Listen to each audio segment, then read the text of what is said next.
Hello fellow crafters, I'm Karen, and in this video I'll be showing you how to make this simple baby mobile featuring sea creatures.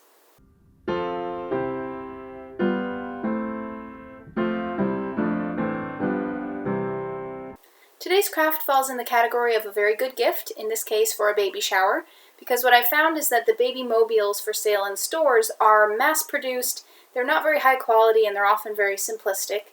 So this craft is nice because it's customizable to any nursery theme, and it doesn't require much skill. It requires more patience than anything. So for this project, you're going to need the materials and tools that are up on the screen, and the biggest of these is the felt that you'll need for your subjects. So my subjects today are going to be some sea creatures, although I have done elephants before. So you'll need whatever colors you want to make your sea creatures out of, along with the embroidery floss to match. Now I like to keep this simple and reduce the sewing, so at some points we'll be using hot glue instead of our embroidery floss. And you'll also need an embroidery hoop from which to hang the creatures, as well as some ribbon and fabric that will hold the creatures in place, as well as make our hoop look pretty. You'll also need some pillow stuffing to plump out your creatures and some scissors to do the cutting. My first step in this was to decide on and sketch the 5 sea creatures that I'm going to be using for this. So my process is basically to put some equally sized circles on a paper. So in my case, I printed them, just created them in a document, printed them out. But you could use a compass, or if you wanted to really simplify this, you could actually probably just find pictures of the creatures that you wanted to use and then print those out in roughly equal sizes. I don't necessarily recommend that because it might be more complicated to make something because there are a few factors that we consider in sketching. But that's up to you. So once you have your circles, then you want to be doing your sketches. And just a couple of principles to apply there. You'll want to avoid any narrow areas. So if you've got an animal or something that has a tail, if it's going to be a really narrow tail, you're not going to be able to make it out of felt and stuff it. So keep areas as wide as possible within reason to make it look like the creature that you're going to have. And then minimize any details that are going to make it more complicated later on. So if you have stripes, do wide stripes. Don't do really narrow stripes because then you have to add all of these narrow stripes on. Keep things like that in mind, and just remember that more detail is just going to equal more work later, and you don't necessarily want that. So once you've done your sketches, and mine took me just under an hour to do the 5, then you can cut them out. So I just cut out along the outermost outline, even though we'll have to cut those down a little bit more. Once you've figured out what color felt you want to use for each of your creatures, then you can move on to the pinning and cutting.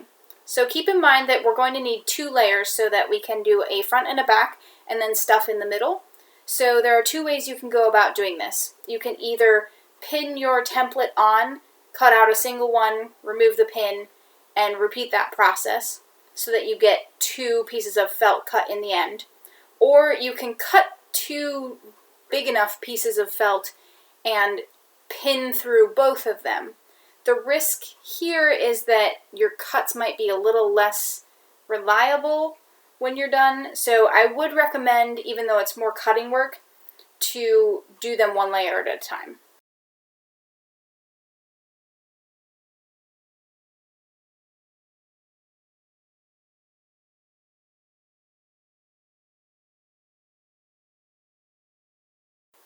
One thing to note is that these cut edges are going to be visible when we're done. The way we're going to sew it doesn't hide the edges on the inside, so be very neat in your cutting process. Some creatures are going to be a little bit more complex than others, so I want to show you how to do something with stripes. So in this case I have just a green fish that I drew, and it's going to be sort of a light green background with 3 darker green areas on top of it. So you'll want to make the decision about which color you want to be the background color and which color you want to stack on top of it. So in this case, what I want to do, since I want the background to be light green, is I want to cut out the entire fish in light green. You don't want to do just the stripes that are going to be light green, because then you're going to have to attach them to the dark green ones and have a whole bunch of seams. It's just way more complicated. So it's way easier to just have a base color and then add the other color stripes on top of it. So once we have the green bases cut out, the light green ones, then I will actually cut down my template and I will reduce it just to what's going to be dark green. So for example, I'll cut down the edges of my middle stripe to what will just be a dark green stripe, and then I'll pin that on and cut out the dark green stripes, one for each side, front and back. And I'll do that for the nose and the tail, and then we'll be able to stack those on top of the light green base.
Now that we have the cutting complete, it's time to do the first part of assembly, which is going to be doing any gluing and sewing that we can't do or can't do as easily once the two halves are sewn together. So this is going to be mostly sewing on faces, so eyes and mouth, and gluing on any of those extra color details, like on my green fish here. I'm just going to glue the dark green stripes onto our light green base. And you'll want to keep in mind, if you're doing that for any of yours, that you don't want to glue right up to the edge because you are going to need to sew the two pieces together. So glue it close, but not where your needle's going to need to go when you're done. Also keep in mind that you want to make mirror images. So if you set up two sides of it and they're both facing the same direction, you're going to have a problem when you sew them together because one of your sets of details is going to be on the inside. So they need to be mirror image, like these two fish, so that when we put them face to face, they orient correctly. And then the last thing I'll say is that for the clownfish, I want to use a little bit of the black embroidery floss to add what would be black color on the surface. I didn't want to do it with felt because it's really more the outline of certain areas, so I'm going to be doing it with the stitching. So the general rule is that anywhere that you don't need to stitch otherwise, it's perfectly fine to just use some glue, and I may hold off on adding like the extra fins until later. And then anywhere where it's going to be sewn around the outside or where you want to use the embroidery floss to add color, those are the places where you don't need to worry about glue. We're just going to use the embroidery floss to hold it together.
It's time to sew together and then stuff our little animals, so you're going to want your matching embroidery floss And we're just going to sew tight little stitches around the outside, and you'll want to leave a gap somewhere as you're working so that you can stuff it.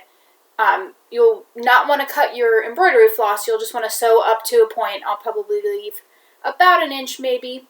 Push your stuffing in, you may need to use a pencil or something to get it in there. And then once it's fully stuffed, you can sew up the remaining edge, tie it off, glue the ends, and then you'll have a completed little stuffed animal.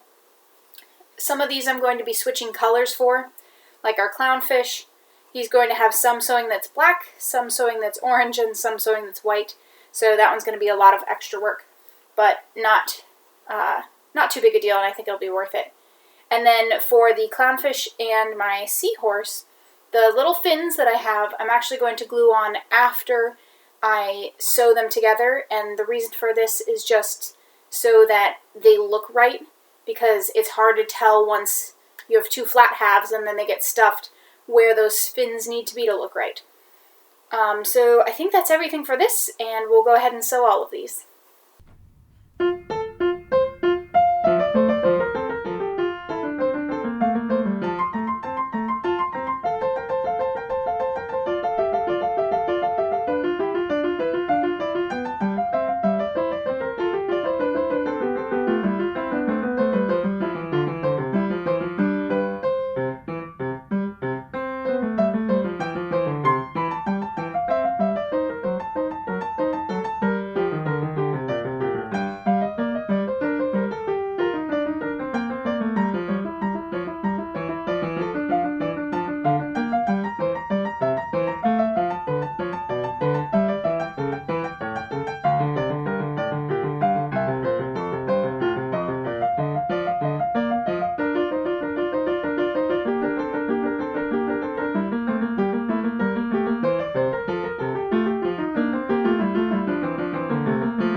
It's starting to come together with our creatures now stuffed, so it's time to attach them to the hoop, which is going to first require that we cut the ribbons to length. Now you'll want to decide if you want all of your ribbons to be the same length or varied lengths. For this one, mine are going to be varied lengths. And the other thing you want to keep in mind while you do this is that you want to give some extra slack, because remember that we have to glue them in place on the hoop, so you don't want to cut them too short and then have yourself sort of scrounging for ribbon later. So basically the process here is just to figure out where you need to hang it. The seahorse is going to be a little more straightforward because the weight is pretty balanced from the middle, but something like the whale might be a little more complicated because the center of the head might not be a balanced point. So we'll have to figure that out, and then if you've got something like this fish where you might have to attach at a crooked surface, you want your ribbon to come straight down. So actually the angle that this came cut at is pretty close to correct. We don't want to go parallel to the surface because then you might end up with your fish hanging funny. So you can cut the end of your ribbon as needed, and then just use a little line of hot glue, enough to secure it but not enough to be super thick and ugly. And then once you have it attached on the creature side, measure it out to the length you want with some slack, and then cut it and go on to the next one.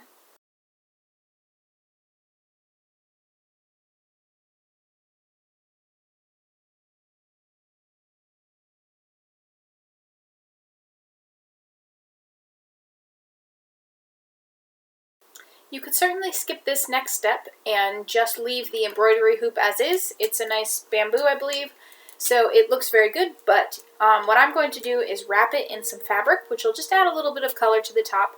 So I'm going to remove the inner loop and leave that alone for now and just worry about wrapping the outer loop.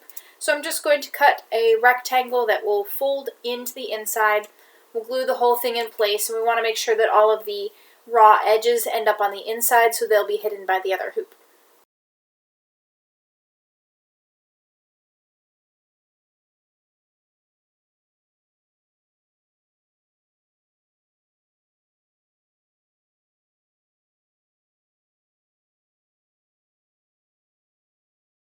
It's time to break out your math skills because we need to do some marking on our inner hoop.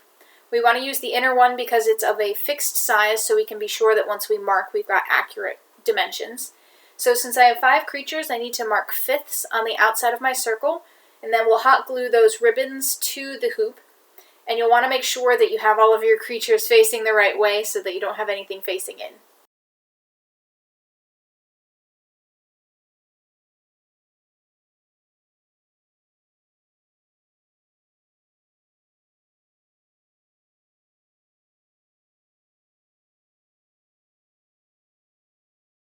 I'm going to be using equal pieces of ribbon to hang the mobile, 3 of them. So I'm going to need to mark thirds at this point on the outside of my hoop and then attach 3 ribbons just like we did with these creatures.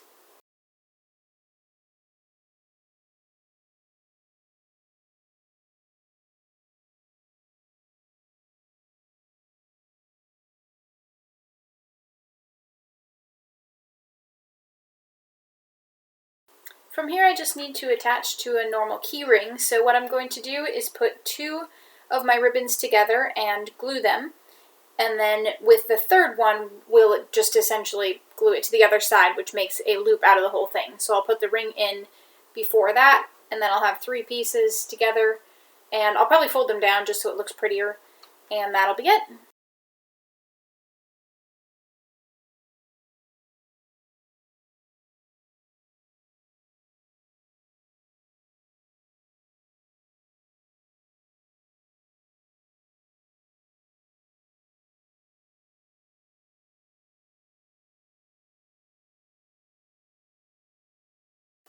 So here's our mobile complete with that blue ring around the top. If you wanted to fill in some of the empty space in between the creatures, you could always put in some green ribbon or something like that that might look like seaweed. But this is the simple version, and it is all complete.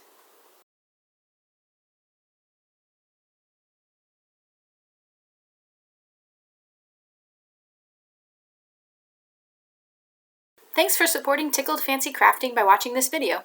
This content is available on YouTube and Rumble, so click the like or Rumble button to let me know that you enjoyed the content, and subscribe to see new Tickled Fancy Crafting videos in your feed. If you'd like to be informed directly about the content, ring the notification bell on YouTube or adjust your notification settings on Rumble. Comment with crafts that you would like to see in the future, and remember, you can make this.